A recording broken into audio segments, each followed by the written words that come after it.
Aujourd'hui, vous apprendrez l'histoire complète de la Bible et comprendrez l'Ancien et le Nouveau Testament, depuis Adam dans le Jardin d'Éden jusqu'à la mort des disciples de Jésus, sans aucun doute. Lorsque vous aurez fini de regarder cette vidéo, vous ne serez plus de même que vous aimerez la parole d'amour de Dieu, encore plus, bien sûr, cela n'arrivera que si vous ouvrez votre cœur à la parole de Dieu. Si vous avez des difficultés à comprendre la Bible, dans cette vidéo vous pourrez la comprendre et après avoir regardé tout ce qui sera enseigné, je suis sûr que vous serez une personne différente. Abonnez-vous à la chaîne si vous êtes nouveau ici. Laissez un like et activez les notifications pour recevoir des vidéos de Dieu pour votre vie. Construit et éclairé par les Écritures, tout a commencé au commencement. Avant le commencement, il n'y avait que Dieu, il n'a jamais cessé d'exister, il existe de toute éternité, il n'avait pas d'origine, il est l'origine de tout, il n'a pas été créé, il est le créateur de tout, ce qu'il a fait ne commence pas à exister. Il est le Père de l'éternité. L'éternité est un attribut exclusif de Dieu. Au commencement, Dieu a créé les cieux et la terre. Le sixième jour, Dieu a créé l'homme à son image et à sa ressemblance, et de l'homme il a créé la femme. Adam et Ève ont été créés parfaits. Les gens purs et innocents avaient la pleine communion avec Dieu, ils vivaient enchantés dans le jardin de Dieu en tant qu'administrateurs de la création de Dieu, mais ils tombèrent dans le péché et la race humaine tout entière fut plongée dans cet abîme de dépravation totale parce que nous étions tous en Adam. Adam et Ève avaient deux fils, Caïn et Abel. Par jalousie, Caïn a tué son frère, devenant le premier meurtrier et fratricide de l'histoire. Plus tard, Adam et Ève ont eu un autre fils, Seth. Travers lui a commencé à émerger une lignée sacrée qui s'est tournée vers Dieu, mais ce n'est pas le cas, il faut du temps pour que la terre soit plein de mal et de violence. Dieu décida alors d'exterminer de la surface de la terre l'homme qu'il avait créé, mais il y avait un homme juste, Noé, donc Dieu déversa le jugement à travers le déluge, sauvant Noé, sa femme et ses trois fils, Shem, Ham et Japh avec leurs épouses respectives dans une arche qu'ils ont construite à travers les fils de Noé. Dieu a relancé l'origine de divers peuples. Shem est devenu le père des nations sémitiques. Cham est devenu l'ancêtre des nations africaines et asiatiques et Japheth est devenu le tronc des nations européennes plus tard. Dieu. Il a choisi une famille pour former le peuple qui serait l'instrument pour amener le Messie promis au monde qu'il a appelé Abraham. Dur de Caldan, Abraham a quitté sa terre et ses membres et est devenu un pèlerin de la foi, érigeant des autels à Dieu partout où il allait. Il continua avec Abraham et son neveu, qui devint père de deux nations, les Ammonites et les Moabites. Lorsqu'Abraham quitta Haran, il avait 75 ans. Dieu a promis qu'il aurait un fils, le fils de la promesse, et qu'il serait le père d'une nombreuse nation et que toutes les familles de la terre seraient bénies en lui. Abraham attendit 11 ans que la parole de Dieu s'accomplisse, puis Sarah, sa femme, ne croyant plus à la promesse de Dieu, a donné sa servante Agar à Abraham pour qu'elle vive avec elle. Ainsi est né Ismaël, qui développe le père d'une nation nombreuse, le peuple arabe, ennemi historique du peuple d'Israël quand Abraham avait 99 ans. Vos descendants seront aussi nombreux que les étoiles du ciel et le sable du ciel. Bord de mer, mais Dieu a également révélé que ses descendants seraient réduits en esclavage pendant une période de 430 ans. Dieu a changé le nom d'Abraham, qui signifie grand-père, en Abraham, qui signifie père d'une multitude, alors que le fils de la promesse n'était pas encore né. Abraham avait 100 ans et sa femme Sarah avait 90 ans quand Isaac est né. Isaac a épousé Rebecca qui était baron. Après 20 ans de mariage, Rebecca a été guérie et ils ont eu deux fils jumeaux, Ésaü et Jacob. Ésaü est devenu père de et Jacob qui a reçu le nom d'Israël lors de sa conversion est devenu le père des Israélites. Jacob a eu 12 fils et une fille par l'intermédiaire de Joseph, l'avant-dernier fils. La famille de Jacob a déménagé en Égypte avec 70 personnes. Ils se sont installés dans le pays de Gohan, une région fertile. Ces 70 personnes se sont multipliées après 400 ans en Égypte, ils sont partis sous la direction de Moïse avec 600 000 hommes sans compter les femmes et les enfants, environ 2 millions de personnes. Le voyage à travers le désert vers la terre promise s'est poursuivi, ce qui aurait dû prendre 3 mois. Cela a pris 40 ans à cause de l'incrédulité du peuple. Les espions qui ont été envoyés pour explorer la terre promise, 10 d'entre eux sont revenus avec un rapport pessimiste et ont incité et mutiné le peuple contre Dieu et Moïse devant les géants de ces terres. Ils se sont sentis comme des sauterelles et ont diminué la puissance de Dieu, alors Dieu les a sévèrement punis en condamnant tout ce peuple à périr dans le désert, ne permettant qu'à Josué et Caleb, les espions fidèles, d'entrer dans la terre promise. Le peuple d'Israël a erré en rond dans le désert pendant 40 ans, un an pour chaque jour où il espionnait le désert.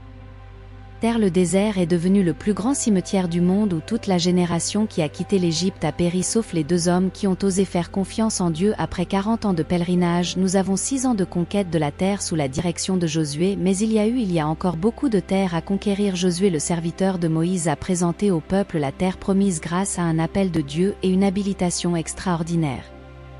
Après la mort de Josué, une longue phase de 330 ans de gouvernement théocratique a commencé, appelée la période des juges.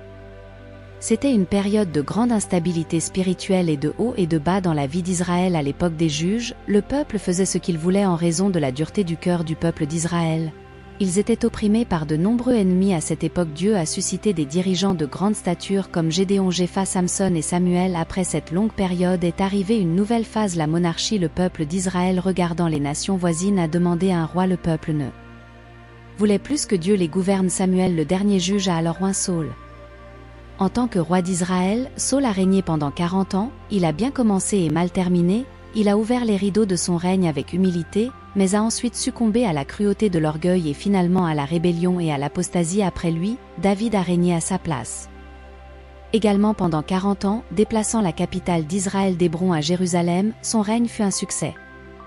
David renforça son royaume et devint le roi le plus important d'Israël, accumulant des richesses, conquérant des terres, battant des armées, marchant avec Dieu, étant un homme selon le cœur de Dieu malgré péchant gravement contre Dieu, sa famille et son peuple. Il s'est repenti et a été pardonné par Dieu de sa lignée. Le Messie est venu après sa mort. Son fils Salomon a régné à sa place pendant 40 ans. Il a demandé à Dieu la sagesse et Dieu lui a donné la sagesse et les richesses. Il est devenu un homme célèbre à son époque, a construit le temple à Jérusalem et a connu la paix pendant son règne, mais à cause de ses nombreuses épouses, son cœur n'a été corrompu que dans la vieillesse.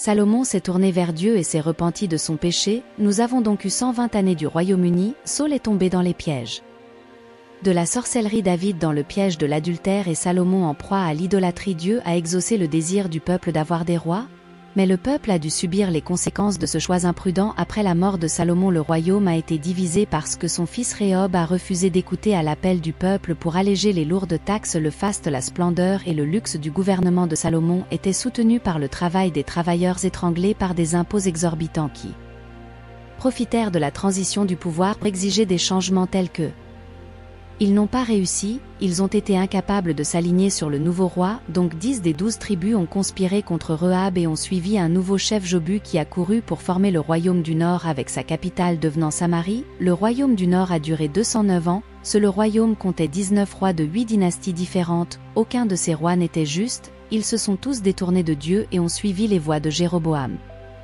Ce roi décida d'utiliser la religion à des fins politiques, craignant que ses sujets ne recherchent Jérusalem pour adorer dans le temple et devint politiquement attiré par les rois de Juda.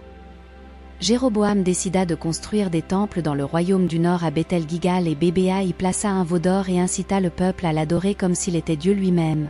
Les 19 rois de royaume du Nord a suivi ce chemin. Tout le monde était méchant et méchant, personne n'a cherché Dieu. À cette époque, le Seigneur a suscité quelques prophètes pour dénoncer le péché des rois de la nation et les prophètes de convenance ainsi que les prêtres soudoyés avec de l'argent. À cette époque, Dieu ressuscité.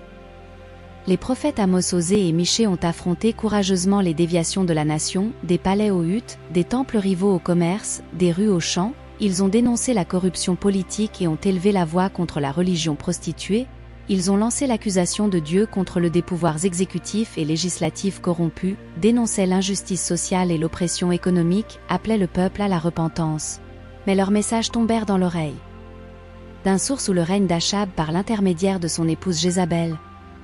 La croyance pernicieuse en Baal, le dieu cananéen de la prospérité, se répandit à cette époque dans tout Israël. Dieu a créé le prophète Élie pour démasquer cette divinité païenne et saper la crédibilité de l'abominable idole, même dans ce royaume. Dieu a appelé Élisée pour remplacer Élie et exercer un ministère prodigieux, mais parce qu'Israël a refusé d'écouter la voix de Dieu, le Seigneur a utilisé le langage de la verge et a amené l'Assyrie contre la nation d'Israël. L'Assyrie était le bâton de la colère de Dieu contre Israël, un guerrier expansionniste et assoiffé de sang. Chaque fois que l'Empire conquérait un peuple, il commettait des atrocités et des barbaries contre les vaincus, laissant généralement des corps mutilés et des têtes empilées aux portes des villes conquises, soumettant les gens à l'ignominie la plus amère après avoir emmené les peuples du Nord en captivité. Le roi Saron II a envoyé un mélange d'autres peuples sur la terre d'Israël, formant là un grand mélange racial. Il savait que l'action raciale affaiblirait l'existence potentielle d'un peuple. Ainsi, avec ce mélange racial, un peuple hybride appelé Samaritain s'est formé en Israël. Devenu un ennemi acharné du peuple de Juda, le royaume du Sud composé des tribus de Benjamin et de Juda comptait 20 rois, dont plusieurs étaient pieux, comme Isa, Josaphat, Ézéchias, Jotam, Uzzias, Joas et Josias. Chaque fois qu'un roi pieux montait sur le trône, la nation a prospéré et s'est développée économiquement, moralement, socialement et spirituellement dans le royaume du Sud pour accomplir la prophétie selon laquelle le Messie viendrait de la maison de David, une seule dynastie a régné pour parler au peuple de Juda. Plusieurs prophètes, comme Isaïe, Michée, Joël, Sophonie et Jérémie, la nation était également profondément corrompue, n'écoutant pas la voix de Dieu, de la même manière que Dieu les a disciplinés et a envoyé l'armée babylonienne pour les livrer entre les mains de leurs ennemis, le peuple de Juda a été pris en captivité babylonien. Le royaume du Sud appelé Juda dura 345 ans après 2 incursions. Nabuchodonosor envahit Jérusalem, détruisit son glorieux temple et emmena le peuple en captivité, laissant la ville dans une immense disgrâce. Le peuple fut en captivité pendant 70 ans comme prophétisé par Dieu au prophète Jérémie. Pendant la période de captivité, Dieu a ressuscité les prophètes Jérémie, Ézéchiel et Daniel. Dans cette période, le peuple a été purifié de l'idolâtrie et les synagogues ont émergé après le temps déterminé par Dieu. Le peuple de Juda est retourné dans son pays. À cette époque, Babylone était déjà tombée entre les mains de l'Empire perse. Mido-Cyrus, prédit par Dieu 200 ans avant sa naissance, libéra le peuple juif et ouvrit les portes de son retour au pays de Canaan. Le peuple revint en 3 groupes sous la direction de Zorobabel pour la reconstruction du temple, sous la direction d'Esdra pour l'enseignement de la loi et sous la direction de Néhémie pour la reconstruction des murs et la restructuration politique et spirituelle du peuple. Une fois revenu de captivité et commencé la reconstruction du temple, le peuple juif a commencé à faire face à des problèmes. D'abord, les Samaritains rusés ont voulu se joindre à eux dans le travail pour le déstabiliser, puisque la proposition de partenariat a été rejetée. Les Samaritains ont commencé dans une deuxième phase. Pour les menacer, les Samaritains écrivirent au roi de l'Arctique Xerxès, accusant les Juifs de comploter contre le royaume perse des prairies. Face à cette persécution néfaste, les travaux du temple ont été interrompus pendant environ 20 ans. Au cours de cette période, les gens ont relâché leur zèle pour la maison de Dieu et ont commencé à se concentrer sur leurs propres entreprises, en construisant et en embellissant leur propre maison aux frais de la maison de Dieu qui était en ruine à cette époque. Dieu a suscité les prophètes Haï et Zacharie pour appeler le peuple à la repentance et au message de Ces prophètes ont eu un effet rapide et profond. Le peuple s'est repenti et est revenu avec enthousiasme pour achever la reconstruction du temple. Puis il y a eu un grand éveil spirituel, un réarrangement dans les familles et le sacerdoce et un retour sincère à Dieu. Environ 100 ans se sont écoulés et une nouvelle génération se leva alors. Le peuple continua à aller au temple et à offrir des sacrifices, mais ils n'honorèrent plus Dieu. Ils offrèrent à Dieu des animaux aveugles, malades et boiteux. En holocauste, méprisant la table du Seigneur et le considérant contaminé, les prêtres se sont corrompus et ont cessé d'enseigner la parole de Dieu au peuple. La famille a été profondément affectée, les mariages ont commencé à se désagréger, se terminant par un divorce. Le peuple ne croyait plus que Dieu était capable de les juger, alors ils se sont détendus en rendant la dîme. Bien qu'il ait continué à fréquenter le temple, il était loin de Dieu à ce moment-là. Dieu a ressuscité Malachie pour appeler le peuple à la repentance. C'est ainsi que l'Ancien Testament s'est terminé 400 ans avant Jésus-Christ. Après le prophète Malachie, nous avons une longue période de 400 ans, appelée période interbiblique ou période de silence prophétique. À cette époque, livres historiques religieux non canoniques, les livres apocryphes ont été écrits. L'Ancien Testament a également été traduit de l'hébreu au grec, donnant naissance à la célèbre version appelée la Septante. L'Empire perse Méo est tombé aux mains du grec empire Alexandre le Grand, après avoir conquis des nations et des royaumes. Le primitif Élie mourut à l'âge de 33 ans en pleurant parce qu'il n'avait plus de terre à conquérir. Il élargit puissamment son empire, diffusant la culture hellénistique et la langue grecque, qui fut si utile plus tard pour la diffusion rapide et sans frontières de l'Évangile. Avec la mort d'Alexandre, le royaume tomba entre les mains de 4 généraux et il est important de souligner la domination des Toumiques égyptiens et des Solides syriens, qui étaient toujours en conflit. Israël était dominé tantôt pour l'un, tantôt pour l'autre. À cette époque, les épiphanies d'Antiochus indignaient les Juifs en sacrifiant un cochon sur l'autel du temple de Jérusalem, ce qui était une abomination pour eux. Ce fait a commencé Guerre, ce qui était une abomination pour eux, ce fait déclencha la guerre des Maccabées remportée par Judas Machista après beaucoup d'effusions de sang à la fin de l'année 63 avenue. Jésus-Christ pompeux conquit Jérusalem et les Romains en vinrent à dominer Israël. Hérode le Grand régna à sa place. Hérode le Grand fut un grand administrateur, agrandit et embellit le temple de Jérusalem. Il a construit le port de Césarée, ouvrant la voie au commerce international et facilitant les voyages missionnaires à travers le monde, a construit la forteresse de Mada et de nombreux palais et forteresses. Mais Hérode était un homme peu sûr de lui et viol, craignant de perdre son Le trône l'a tourmenté tout au long de sa vie. Il s'est marié 10 fois et a eu de nombreux enfants. Lorsqu'il a épousé Marna, une femme noble, il a fait tuer tous les nobles de sa famille par peur de perdre son trône à la demande de sa belle-mère qu'il a nommée Archélu. Son seul neveu âgé de 17 ans, était grand prêtre de Jérusalem, mais plus tard, voyant qu'il gagnait la faveur du peuple, il le fit tuer. Sa belle-mère craintive s'enfuit en Égypte. Mais Hérode envoya ses émissaires après elle. Pour la tuer, César Auguste l'appela à Rome. Pour ses atrocités avant de partir, cependant, il fit tuer sa femme Marna de peur qu'elle ne complote contre lui en son absence. Il envoya plus tard 2 de ses fils à Rome pour étudier. Sa sœur Salome enseigna qu'il reviendrait mieux préparé à assumer le trône. Hérode n'a pas hésité, il a ordonné que ses 2 fils soient étranglés avant qu'ils ne meurent. Il a fait jurer à sa sœur Salame qu'il tuerait au moins un noble de chaque famille de Jérusalem parce qu'elle voulait pleurer à ses funérailles. C'est l'homme qui a été alarmé quand il a entendu parler des sages. Homme qu'un garçon est né en Juda pour devenir roi d'Israël après la mort d'Hérode le Grand vers l'an 4 avant JC, son royaume fut divisé entre 4 de ses fils. Archélu, l'un des fils d'Hérode, régna sur la Judée, la Samarie et Édom. Il était un roi terrible. Les Juifs ont finalement demandé aux Romains de le démettre de ses fonctions. Rome, préoccupé par les problèmes constants en Judée, y a installé un procureur ou un gouverneur romain. C'est ainsi que les Romains ont commencé à gouverner directement la Judée à cette époque. Pilate était le gouverneur de cet état catastrophique et politique. La situation dans laquelle le peuple élu de Dieu se trouvait sous le pouvoir haineux des Hérodiens et à la merci de l'esclavage sous le règne des Romains a rendu l'espoir politique dans le Messie plus manifeste que jamais auparavant. Un cri de libération et de rédemption de l'esclavage impie a été lancé. Puis à cette époque où Jésus, dans la plénitude des temps accomplissant les prophéties bibliques, est né à Bethléem en Judée, le Verbe éternel s'est fait chair et a habité parmi les hommes. Il a vécu parmi nous plein de grâce et de vérité.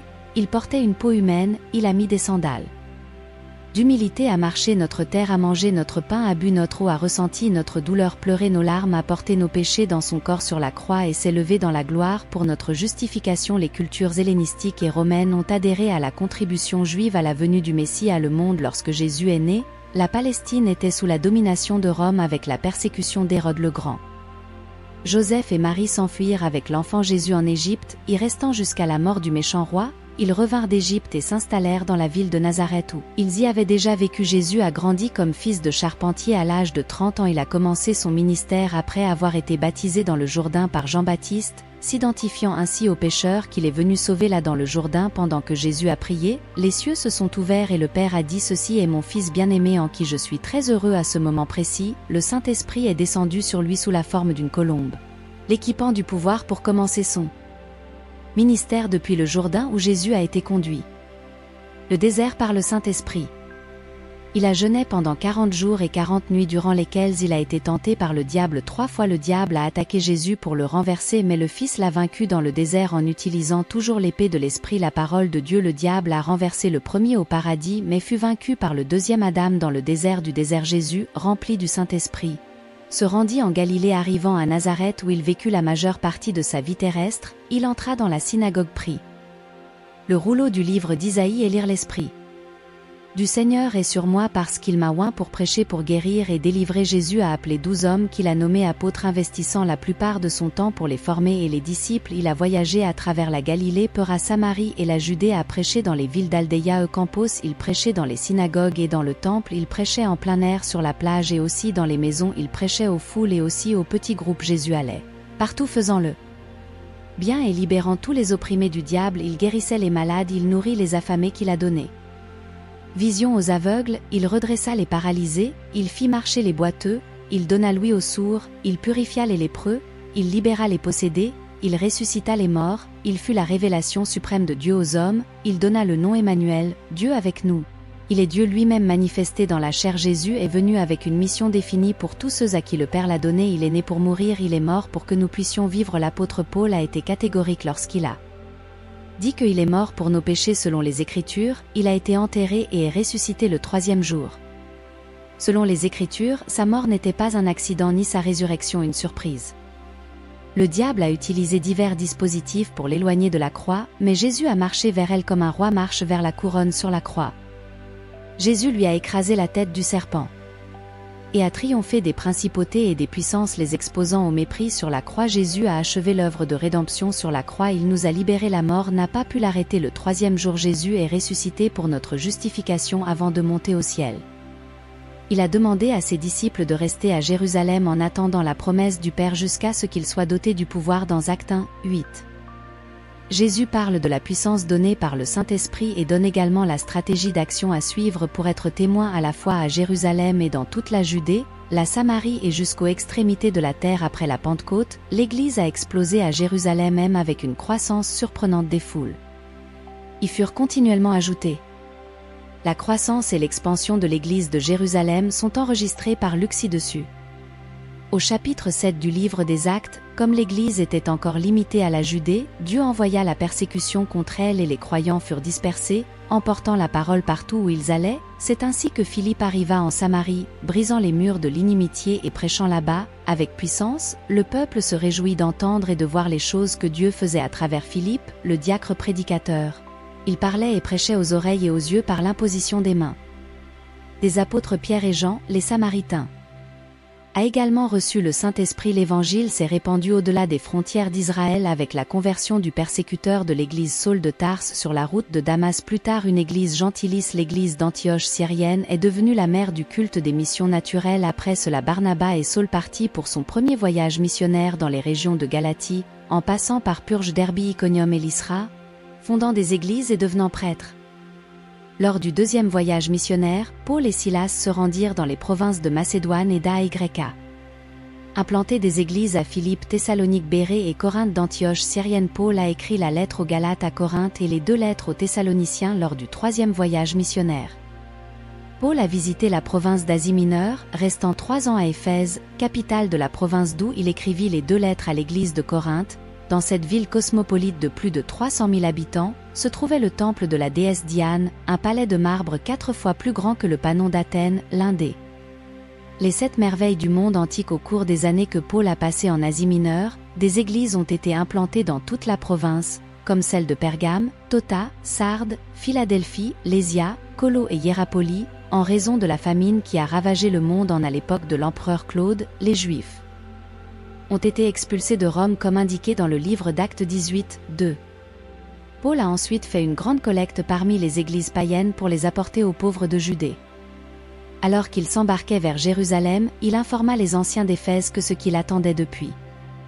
De ville en ville, il y avait des courants et des tribulations, mais il n'a pas considéré sa propre vie pour accomplir son ministère d'annonce de l'évangile de la grâce de Dieu. Avant de s'embarquer pour Jérusalem, il a écrit sa plus robuste épître, la lettre aux Romains, où il a partagé son désir de visiter la capitale de l'Empire et de partager avec l'Église la parole qu'elle a prononcée en Espagne. Malgré l'apport d'une aide financière importante aux pauvres de Judée, Paul a été arrêté à Jérusalem et de la transférer à Césarée où il a été accusé pour 2 années par les Juifs. Sous l'égide des gouverneurs Félix et Phésu, face à la tendance de Festus à le livrer au Sanhédrin qui avait planifié sa mort, Paul, usant des privilèges de sa citoyenneté romaine, choisit d'être jugé à Rome lors de son voyage vers la capitale de l'Empire.